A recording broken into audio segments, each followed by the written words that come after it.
Yeah, the song's here. Okay.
Hello, everybody. Welcome to the show. Thank you for coming back after taking a break there. We got a lot of things to talk about, a couple of quick announcements. Behind the scenes of last time we left off, we're talking about my appearance on the Deuce. I did an appearance on Gotham. Behind the scenes making up, we're going to be talking about. And then some reviews. And we got some movie reviews. So we can catch up. It, Phoner, Mother, Blade Runner collection. Anyway, let's start the show. I'm Frankie B. And I'm Mark. Thanks for coming. Welcome back. Welcome back. Welcome back. Couple announcements. Okay, what happened to the website? The website is going to turn into a production company starting next year. Mainly because a lot of things are folding. I'll be making these announcements throughout the shows. I'm not going to take up the whole show now. Just want to make sure you guys came back and see us. You know, it is the end of October. Halloween is around the corner. So don't mind me. My reading glasses so we can get this thing going here. Like the pink song, get the party started. All right. Anyway, so Instagram. That's where I'm at. The reason I chose Instagram because Instagram hooks up automatically to Twitter and Facebook. I got a couple of Godzilla fans for my Godzilla community site on Google+, and they've been going to Instagram. Thanks, guys, for following me there. Okay, and we got the blog is back on once a week again. We took a break only because I had to concentrate on the music project, which turned into 3 music projects. And I've been putting up clips, little mini video clips and photos of the new band on Instagram, which also goes to Facebook. Go to the blog and you'll find me. Look for that big eyeball, the Japanese eyeball. That is my musical logo. And from there, you'll find me on SoundCloud. You can find me on Instagram, Facebook, etc. Okay. And I think we should be back in 2 weeks. And then we got, hopefully we'll have 2 shows in November. I'm trying to swing the schedule. Many because we're doing a lot of rehearsals on Friday and Saturdays. And then hopefully 2 shows in December. And then I think we're going to have a show in January. Okay. But let you know, eventually what's going to happen is the show's going to go once a month and we're going to do special editions, which are going to be taped ahead of time, probably during the week, and then it will show up on Saturday. Because I'm going to be in music rehearsals. That's the way that's going. But when the time comes along, I'll fill you in and stuff like that. Anyway, the last time I left you off was the Deuce. I was had a scene with James Franco, and I thought it was going to be deleted. Little did I realize I was in 5 scenes. Anybody saw the premiere episode? Thank you. The premiere episode, right just before the credits, there's a guy walking down the block with a hat. That's me. James Franco is crossing the street to look at mannequins. That's me walking right behind James Franco. Walking into a bar. The girl's handing me a drink into the bar. It was like a promotional kind of thing. And I'm in that scene, and then you see me at the bar. James Franco's actually talking to somebody next to me, and I'm talking to the girl. And then Wonder Wheel trailer. That's the Woody Allen movie came out. If you look at the trailer, right in the first 5 seconds of the trailer, look all the way in the bottom corner. I'll see, yeah, it'd be right. It'd be on your side over here, because I'm doing it the opposite. This one, right? Right, that one. Okay. That's what you're looking at. Look at right at the top of the little logo or YouTube logo in the corner. You can see a guy wrapped up in a blanket. That's me. I got sunburn. I spent 6 months in Puerto Rico. Not one sunburn last year. One day on the beach, got completely crisp I came back the second day. They sent me home. I was that burnt, believe it or not. It was that bad. Yes. But did you show up at least on the film? Well, only in the trailer. The film hasn't been released yet. Okay, but you at least were on how you say on the clip. You got a clip at least out of it. Yeah, I'm in the trailer. Oh, great. I'm in the trailer. That's why I'm At pointing. least, man, at least something. Something. That's why if you see me in the corner and I'm pointing at the first 5 seconds when the trailer opens, Justin Timberlake is saying, I might be a lifeguard, but I'm actually a poet. We heard that for about 10 hours during that day. Whoa. Over and over again. Believe it or not. That's crazy. You would have think that would have been in post-edit. Why would they make you listen to it? Because they did the whole scene live right on the beach with a big microphone stand and with the camera, because the camera was zooming in. That makes no sense. Don't they usually do that in editing? Woody Allen wanted to do it live on the beach. Oh, that's funny. Yeah, and that's why it took so long. And by the time the end of the day, I was crispy like a lobster. You were like a cooked chicken. Cooked lobster, yeah, both of them. Yep. Yeah. Anyway, now Gotham. Okay, I try to remember this, but there's a scene coming up. If you saw the trailer, you saw the Penguin is kind of lost his marbles. He bumps into Butch, who's kind of like zombie. That's how the last episode ended. No, you're talking about the Riddler lost his marbles. I think he lost his brain, and he right. I'm watching the show, and he bumps into Butch. Right. So, and then at the very end of the show, because we don't want two people calling up and saying we made a mistake. Okay, so stop it. Okay. At end of the show, you see him taking. They go to like a wrestling place. Yes. Okay. A fight thing. Right. And we're looking for the owner, and the girl that has the makeup on. The character name is Cherry. Yes. Okay, I met her in Steiner Studios. That's where they do the show. We were actually on the set. As a matter of fact, I took pictures of the set. The big police precinct was not used for 3 days. We did 3 days, Wednesday, Thursday, and Friday. We clocked in over 40 hours in 3 days. There were 14-hour days. Anyway, and it was a food break, and I'm waiting for the elevator, and all of a sudden, who comes out? 50 Cent. The rapper?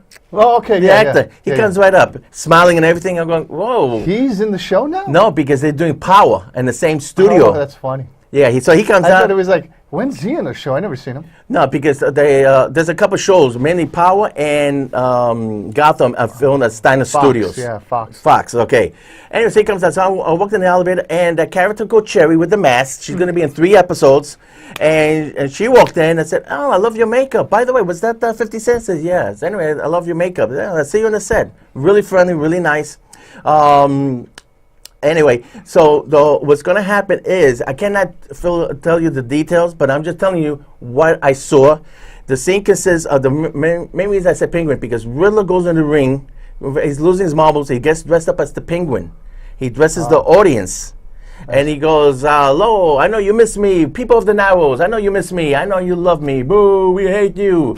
If you insist and persisting with this mistreatment, I will admonish you. I will send my minions and my GCPD." And he's holding up an umbrella.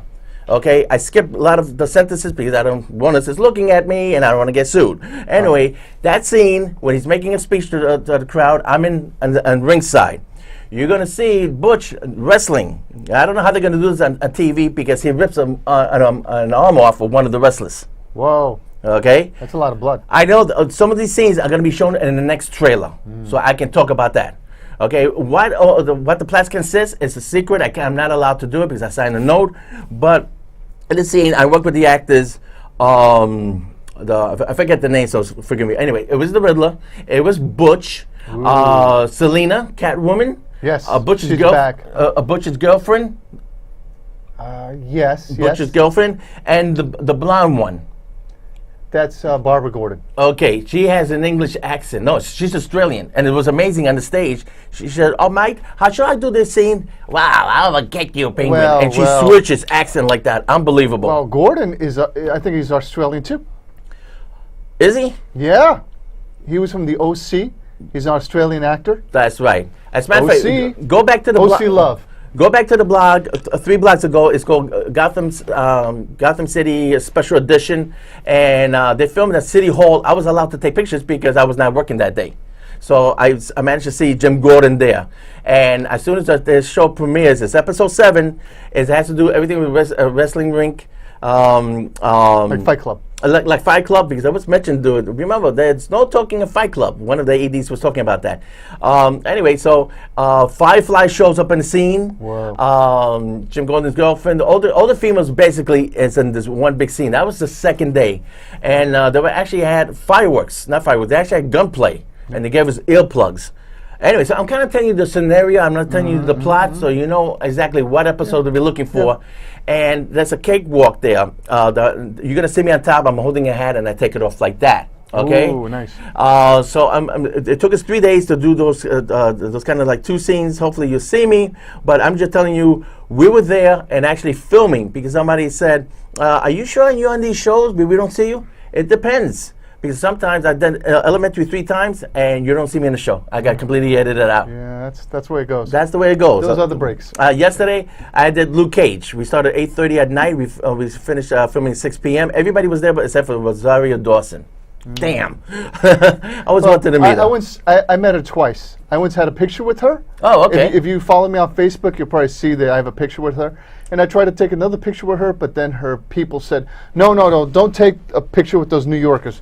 Come over here and take a picture with the tourists that are hanging around Bryant Park. Right. It's like, I was there with a whole bunch of New Yorkers, and people were like, Rosario, take a picture with her. Normally she would do it, but since she was working for, I guess, a coffee company, they were telling me, don't look at the tourists. Come over here and don't look at the New Yorkers. Come over here and we'll take pictures with you and the tourists, because that's who we really want. Because we know New Yorkers, you know. Yeah, that's the manager and the publicist doing all that. Yes. Not the actress folk. Not actress. Yeah, because she doesn't know anything about this. She's not involved in this. She has to be, you know, wheeled around like you know. Right. Like a dancing troubadour. I don't know. Right. What will happen to any of us once we become famous? You know, like they'll say, "Hey, Tom Cruise, come over here and shake the hands of this guy." Who is this guy? I don't know.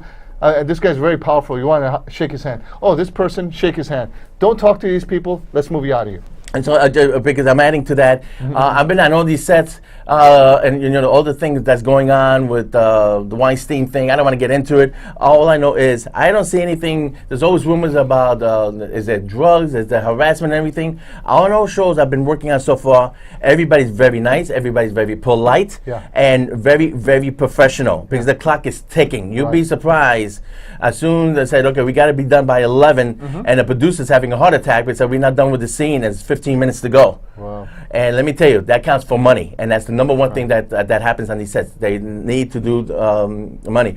Right. Also, we were also on the ice bar. Oh, the ice bar in Gotham. The Penguin, yes, in Gotham. That's owned by the Penguin. That was also a holding thing. We were not allowed to take pictures because they were going to eventually use that. At the time we did this, well, they were in the process of premiering that show, finishing that set. So we were told, you can't film there. You can film in the police precinct. I got pictures of that in Instagram and Facebook in the police precinct because they use that as a holding cell. So you were there and you actually got yourself taking a photo with yourself in the precinct? Yeah, we were allowed though. There was about 100 of us, and we were allowed to take pictures. But the ice stage there, we were not allowed because they didn't premiere on the episode as of yet. Okay, the ring we were not allowed taking. I've seen a few episodes. It's already been on for a couple of times. For a couple of times. When we filmed Gotham, it didn't. That particular set was not premiered. That's the way that works. That's why people say, "Why are you waiting for these pictures?" I got pictures of Wonder Wheel with Woody Allen and the director. I cannot show that yet. Director and cinematographer. I cannot show that yet until the movie premieres. Okay. That's the way that works legally. So I'm saying this because I want to make sure the people who are watching know that I know that they know that I know you're watching, and I'm going by the legal terms. Right. Luke Cage, they made me sign some friggin' papers, believe it or not, and somebody took a picture and they sent them home. Oh my God! You couldn't take a picture of yourself in a uniform. That's why you have to wear that Apple Watch. That way you can take a whole bunch of pictures. Yeah, that's one way. So I'll be talking more about it. People have been asking. I want to join casting and stuff like that Anyway, right now I managed to work on DC. I managed to work on Marvel, Luke Cage and Jessica Jones. I wasn't even used, so no reason to talk about that. Got paid and I had a lot of grub. Those are the perks. Those are the perks. Grub. And then so far, It's worked. I should have the glass of water. Spit it out. Spit it out. Do you need a cup of water? You got your bottle? I don't have it with me. Oh shoot. Anyway, and so far I've worked with Academy Award nominees and superheroes: James Spader, Ultron; James Franco, Hobgoblin; and Hugh Jackman as Wolverine. James Franco is in The Deuce. James Spader is on Emmy-winning Blacklist, and Hugh Jackman is coming in on Greatest Showman. We know for a fact, we heard down the line, a lot of us on Greatest Showman, we got close-ups. Whoa. So it's not coming out for Christmas. So when that comes out, I will let you know. Merry Christmas. And I had the pleasure of working with Rosie Perez on a new comedy show called Rise. That's going to premiere in January. So was she as nice as they say she is? She is dynamite. Okay. She is a sweetheart. A fellow Puerto Rican. A fellow Puerto Rican. And she was working with Josh Radnor, who was kind of a comedic. He was serious, but because he had to do a speech. And it's going to be the second episode. When that comes along in January, I'll let you know about it. She was sitting right behind us, and then she gets up, makes a speech, and she put her hand on her shoulder that said, "Nope, don't do that. Put the hand on the chair." But as soon as the episode was nice, I say, "Hey, congratulations, Rosie," and she hugged the girl sitting next to me. And we end the scene. The camera was like right here. So wait, you congratulated her, so Rosie hugged somebody? I congratulated her because she was well, it has to do with the scene. Too long to explain. Okay. But she was having a rapport with the girl behind. And she was an extra, but she actually hugged the extra. Oh, that's a down to earth. So that's her touch with greatness. Yeah, that extra's touch with greatness. Yeah, no, she was really nice. She acknowledged the extras and stuff like that. Good. So that's a little bit behind the scenes. Also, the reason it's not bragging is I know there's a little who's it? Martin Scorsese. He said, "Oh, Rotten Tomatoes, it's giving all these great reviews and or bad reviews, and people are going to see the movie." And I wrote it on my blog and said, "Oh, yo, Marty, here's the thing. Everybody bragged about how great Blade Runner was. It's one of the worst films of the year." Well, certain people don't like it. I still like Blade Runner. I'm sorry. No, I'm talking about the sequel. Yeah, that's what I say too. I like the sequel. It gets too technical. If it's a whole different type of film. It's sort of like me telling you I love opera, and you say you don't like it. You think opera's garbage. Right. That's the way you see it. Yeah. You see, opera for you may be too technical. Do you like opera? No. I love opera.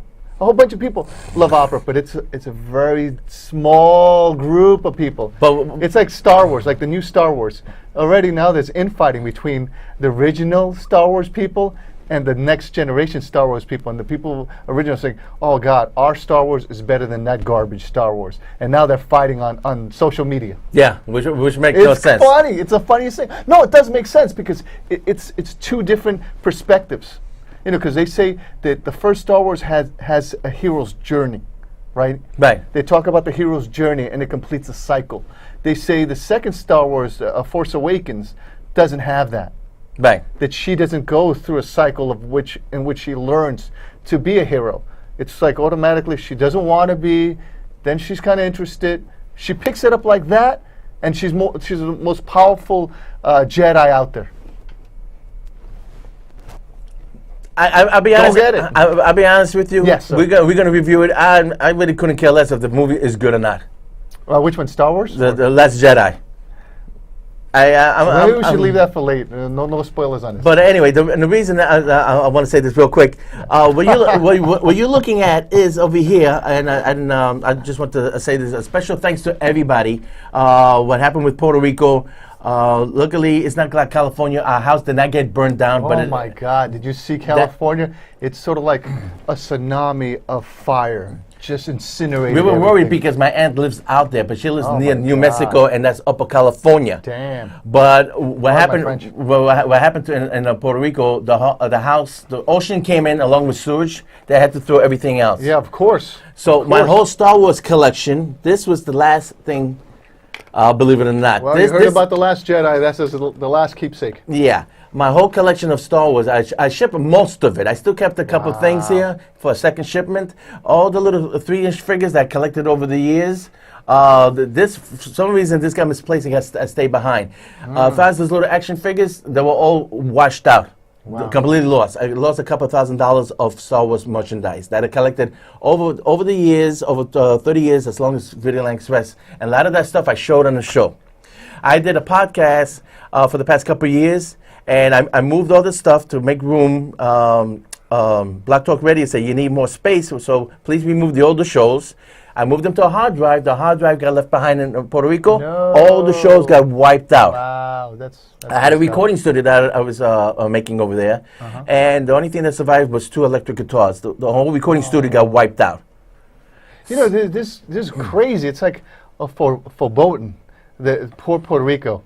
You know, it was like being beaten by an economy that had no. It wasn't responsible for something for the economy that was starting to suffer, right? Right. Like it was just being beaten, and if you see all the social media networks and the economists talk that Puerto Rico has an ability to be self-sufficient, but because of all the things that they have, that they signed in the contracts, they're not allowed to trade with anybody outside of America, and because of that, it's hurt them economically. They have to pay like 6 times as much as for anything that they want. It's sort of like being in Argentina. If you want a pair of shorts in Argentina, like anything in Argentina is cheap. But when it comes to clothes, if you want to buy a shirt like this, you can find anywhere, like let's say from like $3 to $20 if you want to pay the most, right? You will find it in Argentina for $35. As a matter of fact, Puerto Rico is paying the highest tax of all the states, over 13.5%. Yep. Which is ridiculous. Yep. So we got downplay. So, Yeah. but everybody concerned about Puerto Rico, thank you very much. My heart goes out to you, Puerto Rico. Yeah, I mean, we still got a house, but it's an empty shell. So, Yeah, anyway. and plus, you know, there's right now they say Puerto Rico only 24% of power has returned to Puerto Rico. 24%. Well, it was better than 10% 2 weeks ago. Oh, Unfortunately, my you know why? Because the grid is really old. Oh yeah, it's just like New York. You're going to see New York. One day we're going to have another Hurricane Sandy, and it's going to probably wipe out the grid system. Because right now, even the telephone system is kind of corroded right now. Yeah, it's a lousy system. I don't know. we got Can you everything see lousy this, here. guys? Yeah, I can kind of make it out. Okay, that's me on the set of Gotham, the famous clock. Because I just want to add another trivia. For some reason, there was 4 business people they were touring the sets, and one of the guys was telling information. If you go see Gotham season 1, this is season 2. Season 1 explains how they built the whole police precinct, a little behind the scenes. I thought it was interesting, but what they don't say on the behind the scenes featurette on season 1. About the making of the police precinct, they had these 4 gentlemen that were touring, and we were me and the ex was listening, and they hired a special architect just to build that the eagle that's in the precinct. Okay, really? And that set cost over $300,000 to make. Damn. They are not cheap in Gotham. They build sets, but even though look at the for you Gotham fans, look at the new ice bar. That used to be the Penguins bar in season 1. They redressed it. Right, because that's still owned by the Penguin. The Ice Bar is now like the Penguins' new bar. Right. So they do cut corners. But That's good. anyway. Cut corners, please. If you can cut corners, cut corners. Because we want the show to last. Okay, what we got? Okay, 7 minutes. But anyway, you like Blade Runner 2. Yes, I didn't like it. I still think I love this is the 5 disc set. And Yeah. The Director's edition, Wow. international edition. Jesus. The original theatrical edition. Yeah. Yeah, all 5 different versions on the Blu-ray disc. That is crazy. And I got the little briefcase that came with the little unicorn, the little car. Yes. If you go to Amazon, you see the little luggage thing. Yes. And that's what this came with. I think it was pretty cool. Yeah, I love the movie so much. I recently purchased the coat on Amazon. It's going to be arriving in my place about Monday. I recently bought the coat. When I was younger, I always wanted the Harrison Ford trench coat, right? And the guns. Now I see the guns showing up all over the internet. Yeah. And the trench coat, when I was growing up, it was like $100. For me, it was a lot of money. Fast forward 30 years later, it's still $100. But now I can afford it. Thank you, Internet. Okay. Anyway, so that's a little trivia. This director is really overrated. He got nominated for The Arrival. I just couldn't get into his style. Ridley Scott? No, the director for number 2. Oh, number 2. Dennis Vivier, whatever. He did The Arrival. He did what's it? Scorpio. The Assassin Sicario? movie. Yeah, he directed that also. Oh. I don't like any of his films. I still think he's an overrated director. Well, he drags his film, and this was so bloated. Blade Runner #2 was so bloated. Well, I would have thought they would have done better with Jake Gyllenhaal, because Jake Gyllenhaal is a great actor. People should really, they underappreciate Jake Gyllenhaal. He's great. He's a great character because he's so manic. Yeah, he was pretty manic in that Ork-J, the thing about the giant hippopotamus kind of thing. I loved him in where he was, oh God, I forgot the name of the movie, I'm blanking out, where he recently did one where he builds up his own business, and a video filming for a cable channel, and he becomes big out of that. I forgot what the name of it is. He does a lot of B movies. Not B movies, a lot of independent underground movies. They're great. He's I love him because you really sense it. He worked with Hugh Jackman, who was great. Oh, we got 2 more minutes. We'll wrap it up quickly. Okay, we mentioned The Last Jedi. We'll see what happens. You heard the news. They say that everything's going to wrap up in Episode 9. But then they're going to continue. Of course, they made the big announcement about the Han Solo movie. Solo, Star Wars story. I'm going, Who asked for it? But that's just me. And last but not least, talking about Star Wars, I still defend Orville. I'm not big on Discovery. I don't like the Klingons. Great. Orville's great. We finally agree on something. I love Orville. I haven't seen Discovery because I think you got to pay for that. Yeah, well, that's a bootleg channel. You can find it. Oh, screw CBS. Yeah. I'm gonna pay for that. Orville is wonderful, man. They're just hitting the topics correctly like they should be. It's like Star Trek: The Next Generation. The first season, they were trying to feel their way. Yeah, he got it. The first episode was kind of clumsy, and now it really fits into the thing there. Yeah. I mean, the joke is on themselves. They know it. That's why they can goof around. Yes, they know each Seth other, MacFarlane, he's got ideas about politics, about the Bible. Wow. And he puts that really across. The one I really like about was the one with what's her name? Charlize Theron. Charlize Theron. It was the last one before the repeats again. Yeah, and then she, in the way she faded out, how he got rid of her, he got back at her. Yeah, I'll take care of you. She just faded. I mean, Orville, fantastic. It's better than Discovery. I just can't get into the Klingons. Yeah. Every time they go to Klingons, oh God, religious crap. I guess they ran out of ideas, but. Seth MacFarlane is amazing. He nailed it. Yeah, and sometimes you see that he throws Futurama stuff in there too. Yeah, he's a big fan of that. Yeah, it's amazing. And then one last thing about that, people say, "Oh, Seth MacFarlane just he's only stealing Star Trek." Let me tell you something. I believe it was season 3. He was in charge of the writers' room. It was a special featurette, either Star Trek season 3 or 4, and he hosts all the writers in the room. They're all around a big round table, and he hosted it about how you come up with ideas, how you're writing. So he is part of the Star Trek fandom. Yeah, I watch it every Thursday. Yeah. So, I mean, it's a great double feature. You got Gotham, and then you got Orville. I love my Thursdays. Yes. Thursdays back on for Fox. When they used to have The Simpsons, I used to watch it too. Oh, we have less than 10 seconds. Okay. It, Mother, Blade Runner, all overrated. Leatherface, horrible. 3 seconds. If you like it. See you in 2 weeks, everybody. Thank you for tuning in. Love you guys. To your fans out there who are still listening, we got another minute. Yeah. Kingsman, Legal Ninja, American Assassin, I give it 3 out of 5. Yeah, I love the Kingsman. I love it. I love the fighting scenes. They're talking about how this is so much better than James Bond. And it's true. It is. It has new blood. It's new. It's vibrant. It's not, like James Bond, everything's like sad, unhappy, and like oh my God, this is really depressing. I really don't want to go on this voyage. Let's but Kingsman, I love the fact that they have new blood. Here's the fact: there's never a such thing as a bad Godzilla fan. I mean, a bad Godzilla movie if you're a real hardcore fan. There's no such thing as a really bad superhero fan. If you're a really diehard fan, there's no such thing as a bad James Bond fan. If you're a James Bond fan, but if you talk to James Bond fan, they all agree Spectre sucked. Hey man, there's a lot. They will admit it. It sucked. Roger Moore was the worst James Bond. Timothy different point of view. Better than him.